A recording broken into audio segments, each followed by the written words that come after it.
All right, guys, welcome back to From the Sidelines. I'm Cullen Mac. I'm Daniel We DiMaggio. have a very special guest with us on the show today, AJ Vukovich, outfielder for the Reno Aces. AJ, thanks so much for coming on the show today, man. Hey, thanks for having me. I'm really excited to join the show. Yeah, man, we're pumped to have you. Well, let's just get right into Let's it. do it. First question, right off the bat, who was your favorite baseball player growing up? That's honestly pretty easy question for me. Ryan Braun was my favorite just because I'm from near outside of Milwaukee, and I actually named my dog, my first ever dog, after him. Braun or Ryan? I named him Brawny. Oh, Like, yeah. So, I really liked Ryan Braun growing up. that's cool. He was like my first Brewer that I really liked, and I always was watching every Brewers game and everything like that. But as I got older and into high school, like I really started to like Christian Yelich. Like he was my like I would say like he's probably one of my more recent favorite players to watch, like because Braun's out of the league now. But I just really liked Yelich. Like his game reminded me of mine a little bit.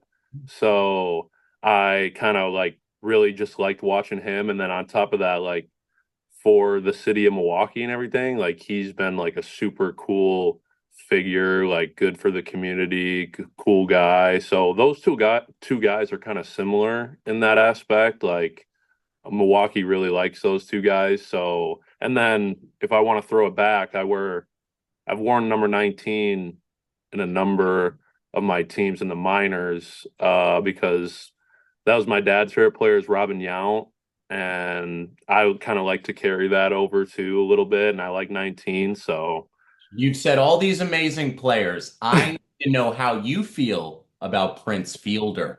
Prince Fielder, I want to say him too. It's Yeah. just I could keep the list going. I I know. Who's love a Prince legend, Fielder. though? Yeah, you Oh said yeah, like Oh, him and Ryan Braun, like their handshake where they punch, do over the top, like that was sweet. So Fielder and Braun, like that 3-4 combo, that was crazy.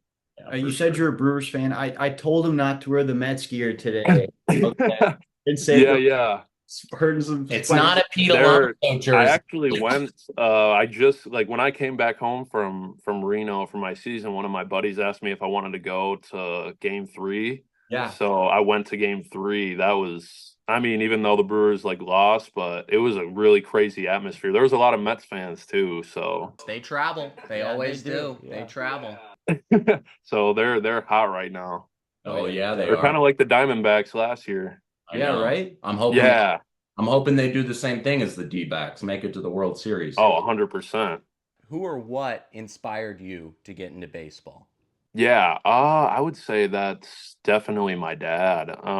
He was the game, like I said, like my family as a whole, like my mom and dad, like we just love watching sports. My sister, she's 6 years older than me. She played basketball in high school and college. So like sports were just like always around our house. Like we're huge Green Bay Packers fans, Milwaukee Bucks. So we're Marquette basketball. So everything around this area, like we're pretty tuned into. So like I just grew up watching, all those sports on TV, and then I just started playing baseball in my backyard, like throwing it up to myself and hitting it, like reenacting all my stances, Ryan Braun, Ricky Weeks, like everybody. So that's sort of how I fell in love with it, was just by having the games on all the time, like when I was younger. And then as I started, like my dad sort of saw me start to gain interest. He like just started working with me a little bit and got me into, T-ball and coach pitch and all that stuff. And then I was hitting the ball pretty well at that age. So I, thought it was really fun. Like I was hitting the ball far in the backyard and stuff. So I'm like, It this just is this is cool. A combination of the Wisconsin sports atmosphere, your dad, and the Brewers, pretty much. Pretty much, yeah. I mean, it was in this area. It's pretty hard not to like. I feel like everybody, for some reason, is just they love the Packers, Bucks, Brewers, like Wisconsin Badgers too. it's something about like everybody just kind of grows up that way here, I feel like, in a way. Do you have the cheese head? Do you have one of those? I don't, for some reason, like I think the cheeseheads are fine. Like I personally wouldn't wear one, but I think that they're cool. Like because when they're at the visiting stadiums, you can see how many Packers fans there are. But oh yeah, so those are definitely, you can buy those anywhere here. Yeah, that's cool. Well, you mentioned Ryan Braun, and you also mentioned that you saw a lot of your game in Christian Yelich. Is there a player that you model your game after at all? Um, yeah, I would say Yelich definitely is up there. I feel like as I've gotten, older and played in the minors a little bit, I've tried to, more kind of make my own identity. But like when I was younger in high school, like I definitely tried to model my game after Yelich. But that's just because as my at my size and his size, we had similar frames. He played outfield, I played outfield. And I just really respected his gap to gap approach and everything like that. But when it comes to other guys, like I do really like watching Aaron Judge. I think a guy that I feel like I would like to be like in the major leagues is like Nick Castellanos, like a gap to gap hitter with Don't have the same attitude. Actually, no, have the same attitude. Because I don't know how he has a smile on his face after losing to the Mets. He did, but I don't know how he does. You know? no, 100%, but so he's honestly like recently, like in this past season, I was actually watching a lot of Nick Castellanos. He's a great right-handed power hitter, I will admit. 100%. Yeah. I have Yeah, so All right, my next question for you. You played, I believe, precisely 247 games for the Amarillo Sod Poodles. What was your favorite moment during that time? for sure when we won the whole championship, like we won the Texas League Championship in 2023, and that was because that was the only time I've won a title in the minors so far. So, being like 2 to 3 years in and then being able to experience that, like that was cool because then it kind of brought you full circle into like this is why we're playing, like eventually to win in the big leagues. So it felt cool to like be able to celebrate, pop champagne in the locker room. Like I had never, you see it on TV and stuff, and then even in the minors you win, like you guys are doing it full blown. So it was the Sod Poodles went all out, so it was cool. But honestly, this past year, the Sod Poodles had a bobblehead for me, and that was probably like one of the cooler moments because it was like I never thought I would have one of those. So it was like, yeah, that was just like a really cool moment, especially because I played so many games there. So it was like I took like sat back and was like, okay, like they really appreciate like all the time, like All their love for you went into this one little object. Yeah. Do you ever talk to the bobblehead? Or are you like, are we gonna have a big game today? 100%. after a home run, you have to knock him on the head. You have Yeah, to. yeah. Oh yeah, no doubt. You received some big news this past month. What was it like getting called up to the Reno Aces? That was awesome. Just like, I mean, I feel like AAA, like when you think about the minor leagues, like AAA is obviously kind of like you want to get to the big leagues, but everybody's like, well, if I can get to AAA, I can be one step away. So that was really cool, especially because like you guys said, I played so many games in the minors for the Sod Poodles. So it was a really cool moment to like be called up and say, I was going to go to AAA. And being at that level, like it was really cool. Like I think it even just for a couple weeks, but just seeing that to end my season, like being around some guys more that have been in the big leagues this year, and there's small differences. So I was more excited to just be able to grow my game and be like, they like it felt good to know that, they thought I was ready for the next step. Well, let me be honest. You've been ready. You've totaled 71 home runs across your minor league career. You've also managed to keep your average at an impressive 270. My question for you is, in a day where launch angle and exit velocity is so talked about, how do you balance getting on base and hitting for power? Yeah. I feel like that's just like part of my game I've taken a lot of pride in is like when I was younger, I was always training to hit the ball gap to gap, not necessarily for home runs, but we would really work a lot together at the field when I was younger, and almost all of our work hitting was, keeping the ball low, hard through the middle of the field, especially like with the emphasis of trying to hit the ball hard through the second baseman. And as I started to get older and face like better pitching and everything, I was like, yeah, that's definitely the route you have to go, with just how guys pitch nowadays and everything. And so keeping the ball low and the smaller approach has definitely helped. And, I just remember when I got to my senior year of high school, um, I really started hitting the ball for more power. I always was taller for my age, but when I got to that year, like I was really starting to get more like natural power where I was just those line drives I was hitting to right were starting to carry further with more backspin and stuff, but I was still trying to just hit the ball hard down to the right side. So And that is why I quit baseball, because the opposite happened for me. I was hitting balls in high school that by the time I was a senior wasn't even getting past the outfielder. So that's why I'm talking to you as a host and not as an athlete. Yeah.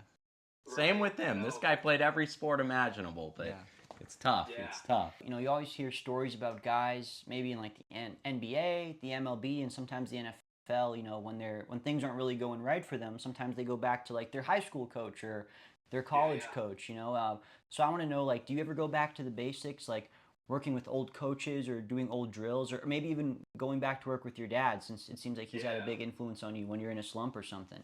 no, yeah, 100%. Like my dad is, probably my 1A answer for that. Like I mean, if I'm struggling, we're probably talking about something. But like throughout my childhood, I've developed a lot of like really good influences and a lot of people that helped me. So like the baseball program I played for in high school is called Hitters Baseball Academy. It's in Wisconsin. And Gavin Lux played there. Jared Kelenic played there. Owen Miller, he's in the big leagues. Ben Rortvet. All those guys came from a program in Wisconsin. And so I kind of got into that program when I was a freshman in high school. So, and the guy who runs it, his name's RJ Fergus. He's, everybody in Wisconsin, Illinois, like around the Midwest knows who he is. Like he's runs a strict baseball high school program, and they really got a lot of us like going at a young age and out there to like exposure and stuff like that. So he's one guy. Like I remember when I was in high A, I called him up and I was going through a little bit of struggles, and he just gave me some good advice. Like, so there's a balance between, people that'll give you some really good advice and know who you are and like know what to say to you to keep going. And then there's other instances where I worked with like I went to East Troy High School, and there's a guy that lives out here. His name's Dan Douglas, and he's actually the all-time leading hits leader at UW Stevens Point.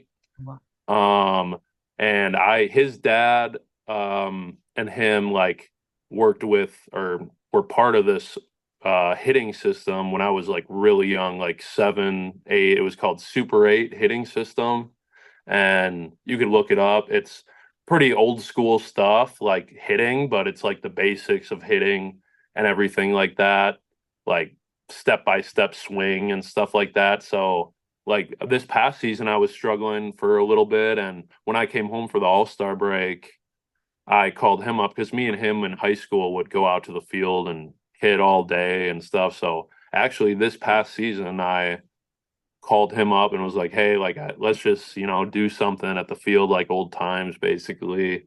And when I came back, I was smacking the ball, so it definitely helped probably clear my head a little bit and just get back to what helped me out when I was younger too. So that kind of stuff is super important. I really believe in trying to keep those people in your corner that have helped you out, your whole life. So That's great. Yeah. yeah. You executed that question perfectly. Yeah, well, I mean, so you mentioned going back to kind of old faces, whether it be your dad or Dan Douglas, for example. But what about, is there anything that you've learned that has stuck with you as you've risen through the Diamondbacks farm system?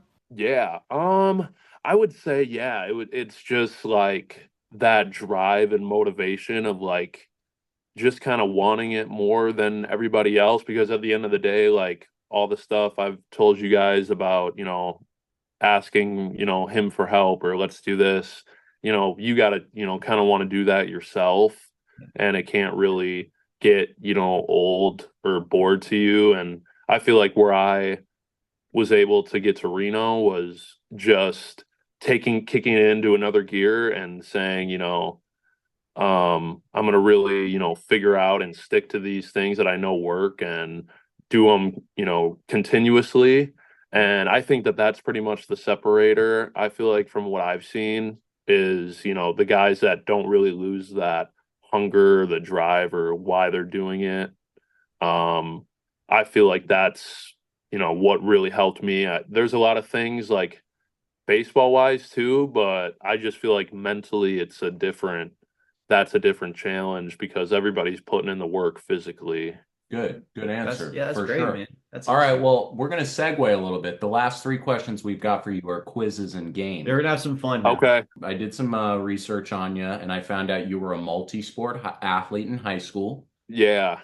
I thought we'd play a game of Would You Rather Okay. basketball or baseball edition. Okay. Let's All right. do it.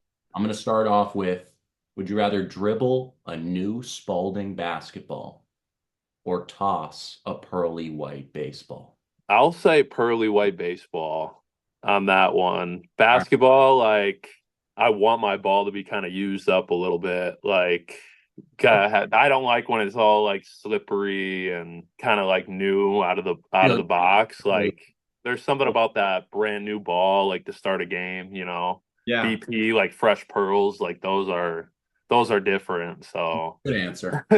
yeah, I would have said the same thing. I for feel sure. I played lacrosse in high school, so when the ball would get and kind of we call them greasers. I don't know if it's like the same for baseball, but we would just throw those balls out. We always loved those those pearly white balls. The pitchers, everybody always wants a good new ball, and in basketball too, like pitcher throws a bad splitter, catcher's Brand like, new get one. this one out of here. Yeah. they're always Just swapping one all out. the balls. Yeah. Yeah. Would you rather wear spikes on the dirt and grass or a fresh pair of basketball shoes on the hardwood? That's a tougher one. I'll say I'll say new shoes in basketball just because same thing with baseball, like that I kind of said about the last thing. I kind of like when my spikes are a little bit kind of, broken, like or like not broken, but kind of used up a little bit because I want them to just feel, a little gritty. But like when I put on a fresh new pair of basketball shoes, like and I start the season, like you feel fresh, like The squeaks. you're ready to go. Like, yeah, it's squeaking on the court, you're matching it with your arm sleeve, your headband, whatever. Like, Yeah. so I would say fresh new pair of shoes. Would you rather hit a buzzer beater fourth quarter three to win the game, or hit a walk-off 3-run home run in the bottom of the ninth? Definitely walk off home run. Yeah. Yeah, He's a baseball player. Yeah, that's a crazy feeling. I think there's nothing better in sports. I feel like I've played football, baseball, basketball. I feel like there's nothing better than squaring up a baseball. All right. We got a little bit of a quiz for you now. So All right. we know you're a Brewers fan. We've been talking about it. Yeah. Who is this Milwaukee Brewer? Okay. Okay. He was an outfielder. A bit of a hothead. He went face to face with Brian McCann. Oh, okay, I know it. Yeah, Carlos Gomez. Yeah, there you Yeah. go. There you go. Yeah, I when you said outfielder and then hothead, I knew I Right knew on. it. Carlos Gomez. Except the Brian McCann Fine. one, that one. You're diehard. We didn't even get to the rest of our hints. You got it right off the bat. That's great. It don't matter. Okay. Last one. This will also be right on brand for you. We're gonna play a game of Guess the Person, Place, or Thing, Wisconsin Sports Edition. We're Okay. gonna give you a couple words to associate with what you're trying to guess. First hint: Green Bay Packers, popularized by safety Leroy Butler. Oh, Lambeau Leap. Yep. Boom. Yeah. Yeah. Yeah. Let's go. Was it the Leroy Butler? Was that what did it? Leroy Butler, yeah, 100%. He's All right. everybody in Wisconsin knows Leroy Butler started the Lambeau Leap. Okay, next one. Bernie Brewer. Get up, get out of here, gone. Bob Uecker, like Close. Every time the Brewers hit a home run. Think of Bernie Brewer, and every time the Brewers hit a home run, what happens? they go down the slide. Bingo. Yeah. Bingo. Yeah. Got For sure. Got it. All right. I don't know why. I should have thought of that quicker than I did. Yeah. Not many stadiums have the slide. And not many stadiums have the hot tub in the outfield like the stadium you'll be playing at soon enough. No, yeah, that's true. All right, last one. Ready? Yeah. Famous Packers coach. Vince Lombardi. Bingo. Yeah, you got it. Yeah. All right, AJ. Okay. AJ, man, you killed it. Well, thank you again so much for coming on the show. We hope you enjoyed the off season, whatever you're doing, whether you're hitting 1,000 balls in BP, you're playing 18 holes at some golf course, whatever. Yeah. We hope you have fun. We hope For you stay sure. in contact, and we wish you the best of luck for next season. And we hope we'll be seeing you at Chase Field. No doubt. Yeah. No, same here. Yeah. Thank you guys for having me on. Yeah, this was cool. So really appreciate it. Yeah, man. Thank you so Yeah, I much. had fun. Appreciate it, man. AJ Vukovich. sir.